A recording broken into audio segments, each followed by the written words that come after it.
wanna be a slave, I wanna be a monster. I wanna make your heartbeat run like roller coasters. I wanna be a good boy, I wanna be a gangster. Cause you can be the beauty and I could be the monster. This was me. We probably have a good chance of hitting something. That is 17th century military firepower, 17th century technology. So, that's enough about that. We're going to demonstrate to you some actual firing.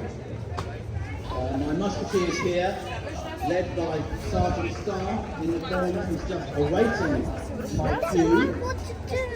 And they are going, first of all, to go through the full process of loading and firing a 17th century musket. So they are that's very true. In fact, they are so good, they've loaded what I didn't notice. So first of all, I'm going to ask them to wake you all up with a salve of musketry. A salve is a 17th century term for what we would later call a volley, where they all fire their muskets at once, and maybe we'll see if they kill anybody. So, Sergeant Starr, under your orders.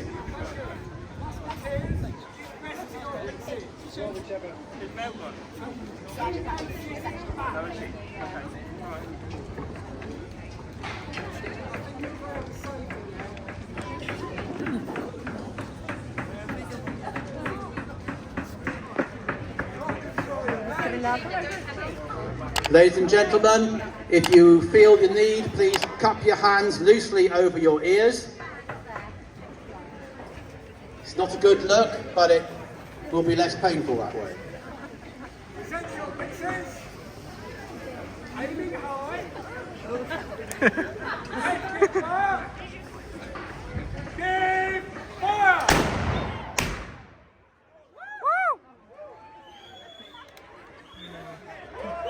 Very good. Very good. Woo! And please,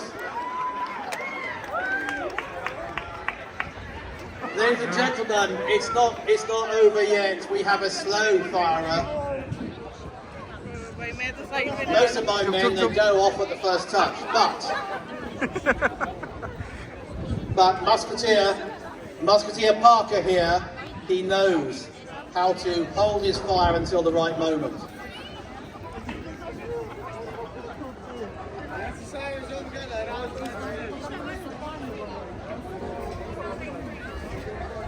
He's going to try again, ladies and gentlemen. Give him a round of applause. He needs all the encouragement he can get.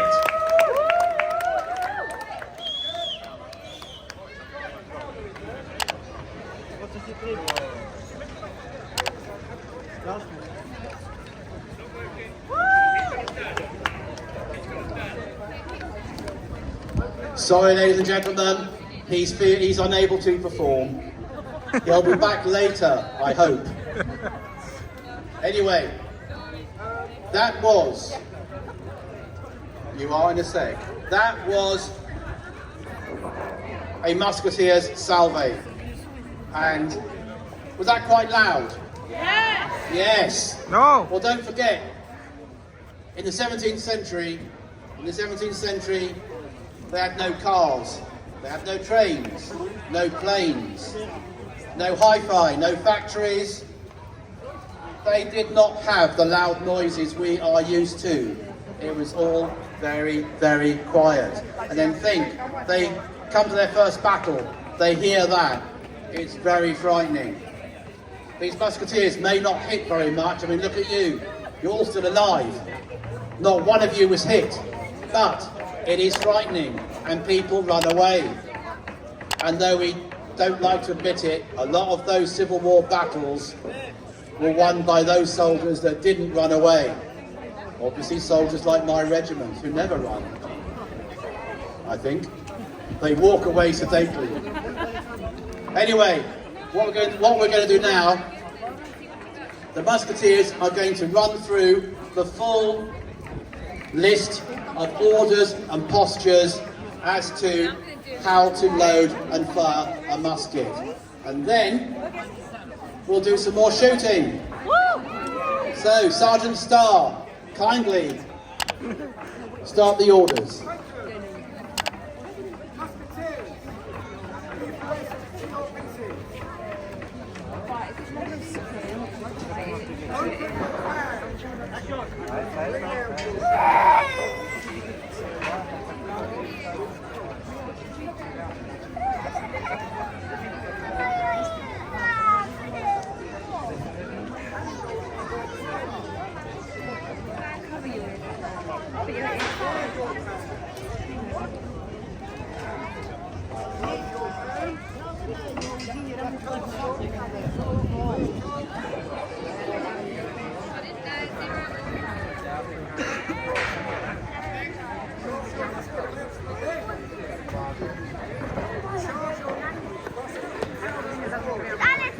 Sergeant Starr, are we loaded yet? You're taking a very long time.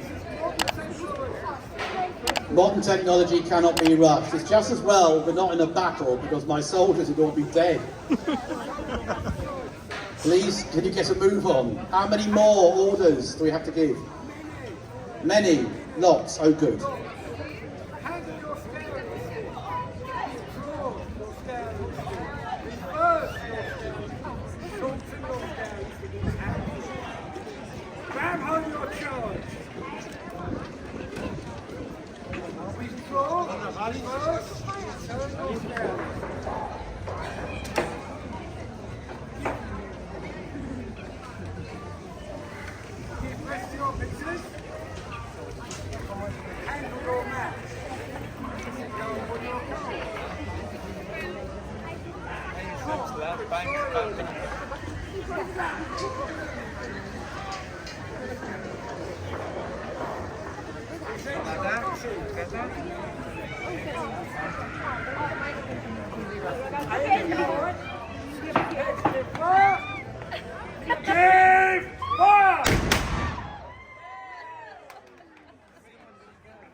Thank you very much, Sergeant Starr.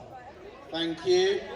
Now, that took an awfully long time, didn't it? Yes? Well, you'll be pleased to know, and you will be pleased to know, because do not forget, these men are here to protect you from the evil Royalists of Oxford.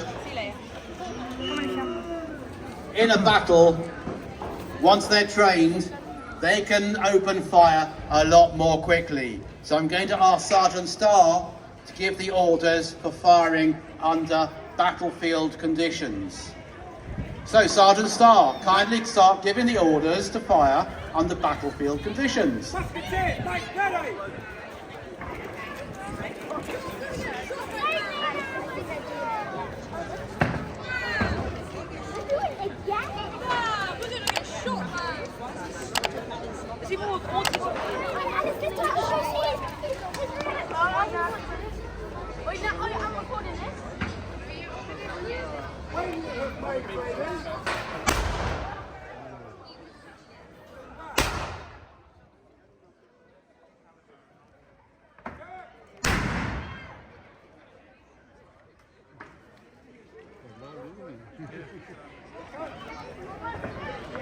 I'm afraid I missed that. So who was the fastest musketeer, ladies and gentlemen?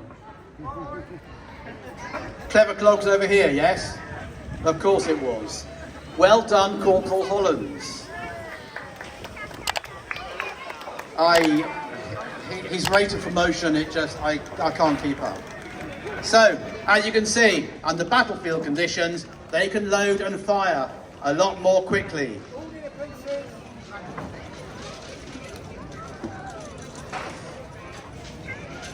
Very good. And Musketeer Parker? Technical problems? Never mind. Right. Right, ladies and gentlemen, what we're going to do, I'm going to ask the musketeers to load and fire under battlefield conditions once again. And can you all keep a close eye to see who is the fastest musketeer in the west of London anyway. And then afterwards, I'm going to ask you all to give your applause to each musketeer. So please watch very carefully. Very good. So, Sergeant, kindly, under battlefield conditions, give the order once again. Musketeers, make ready!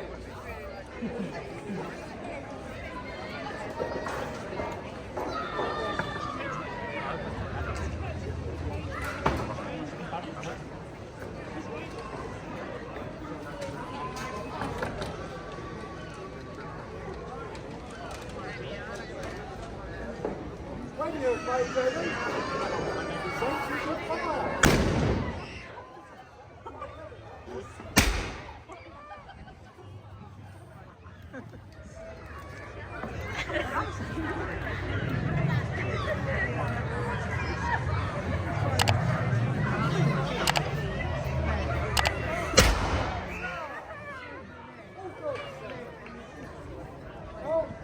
What's this, a late entry?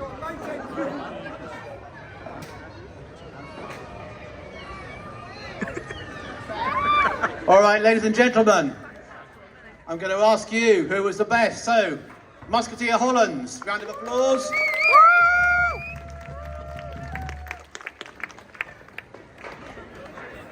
Musketeer Barton.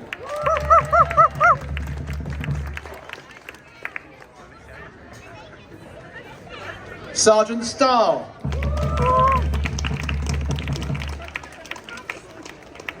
Well, it was a close run thing. I'm pretty sure that Musketeer Hollands was the fastest once again, and yet the most applause, I think, went to Musketeer Barton. So he thanks you from the bottom of his heart. So, ladies and gentlemen, this is our mighty division of musketeers, well, some of them anyway, and they're going to be backfiring at 2 o'clock and also at 3:30. So I'll ask them to step back a moment, and then I'm going to show you the other component of a 17th century regiment of foot. So, Pikeman Turner. Very good. Pikeman Turner. And he comes up to us and goes, "Rotted!" so, Pikeman Turner. Just one look at him, and those young ladies burst into hysterics. Hysterical fear, because he is so fearsome looking. Him with his great big pike. Yes? He's just an ordinary, he is an ordinary man, but in the King's Army he becomes a trained killer. So, thank you very much, ladies. This is Pikeman Turner. He is the hand-to-hand component of our army. If the musketeers provide the firepower, he provides the hand-to-hand combat skills. Pikeman Turner is armed with a 16-foot long pike, and that pike is a very, very long spear. It is a very, very long spear because that way it keeps the cavalry away. They can't come close to us and they can't hit us over the head with their swords. That is the main point of the pikeman. He protects the army against enemy cavalry. He will protect you against people like Sir John Hurry and his raiding cavaliers. If only you had had pikemen like Pikeman Turner here when they attacked in June 1643. I suspect the pikeman wasn't around at that time. Then perhaps Wycombe would have been saved. Anyway, so he provides hand-to-hand combat skills, and he does this by utilising the pike in a number of postures, which we are about to show you. At present, he is at rest. We call this the order. I'm going to ask the pikeman if he can get ready by advancing the pike. Very good. Now the pike is at the advance. Now the pikeman is ready to march towards the battlefield and towards the enemy. Maybe don't march too far. March 2 paces and no further. That's better. Right. Once you're on the march, the pike gets very heavy. It's 16 foot long. So, we will allow the pikeman to shoulder his pike, which is easier to carry. And so he will march to the battlefield, shouldering his pike like so. And then when we approach the enemy, pikeman turner, advance your pike once again. So these postures are all very well, but I suspect you really want to know, how does pikeman turner kill people? Is that what you want to know? How does he kill people? Yes? Of course you do. So, how to kill people with pikeman turner? I would give the order, pikeman turner, charge your pike.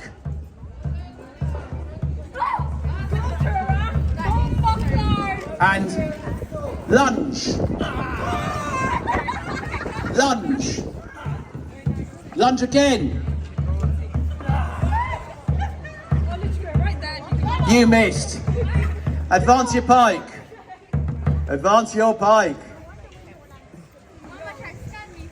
And what does pikeman turner do if we are attacked by Sir John Hurry and his evil cavaliers?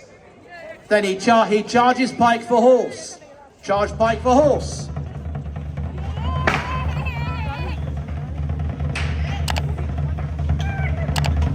So this way, I'm going to keep talking now for ages and ages just to see if pikeman turner falls over. It's getting there. You charge your pike to aim at the horses' heads, because while the riders may be really stupid, horses are not unintelligent. So the pikeman persuades the horses not to attack because they would be afraid. All right, you can stand up now, pikeman, because I do hate to see a grown man cry. It was close. So that is how the pikeman is able to protect the army against all horsemen who otherwise would destroy the soldiers. So, thank you very much, pikeman turner. In a little bit, what we're going to do, and you all seem very interested, I must say, in a little bit we have some half-sized pikes so that you, the good people and the good children of Wycombe, you can learn how to use a pike and kill people. It's perfectly safe. It's perfectly safe. If you want to come to see us at our table, which is just there, with the red tablecloth, then please do. So, very last thing we want to do, it's the 17th century. You may be surprised to know, back in the 17th century, I wouldn't have this thing here that projects my voice. And on the battlefield, it gets very noisy. How do I give orders to my soldiers? I can't use this. I can't use a radio. I can't use a walkie-talkie. I can't even use pigeons. And yet, I've got to give the orders. Step forward, drummer. What I do have, I have a drummer. And the drummer and the drummer's drum calls give orders to my soldiers. So drummer, sound the call. First of all, the call, that's telling all the soldiers to assemble. Thankfully, they're all here. And then, when we go to attack the enemy, we march, and so the drummers sound a march.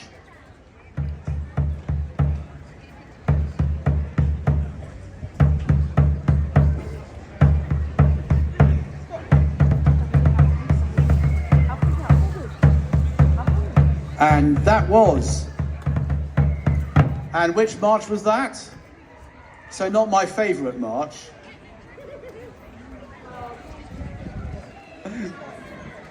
I do like the French march, yes. Never mind. And then when we get closer to the enemy, we would sound the charge, telling my soldiers to attack.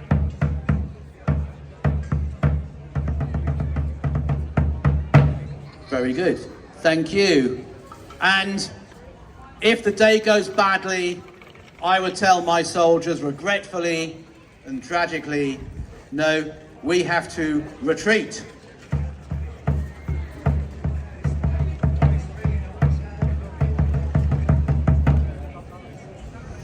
We don't play that one very often. So that is how I'm able to get my orders across to my soldiers, and what makes them such a well-drilled body of men on the battlefield. Right. Kindly make ready. So we're almost done here, but we're back here later on. We're back here at 2 o'clock, we're back here at 3:30, and we're here all afternoon at that forlorn little table with the interesting artifacts. So, very last thing we're going to do, ladies and gentlemen, we are going to fire off one more salve, and then we'll say, it could be quite loud.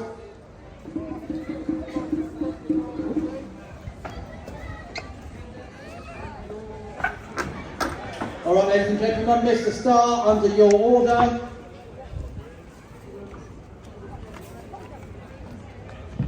Musketeers, set your pieces! Aiming high, exit fire! Good fire! Thank you very much for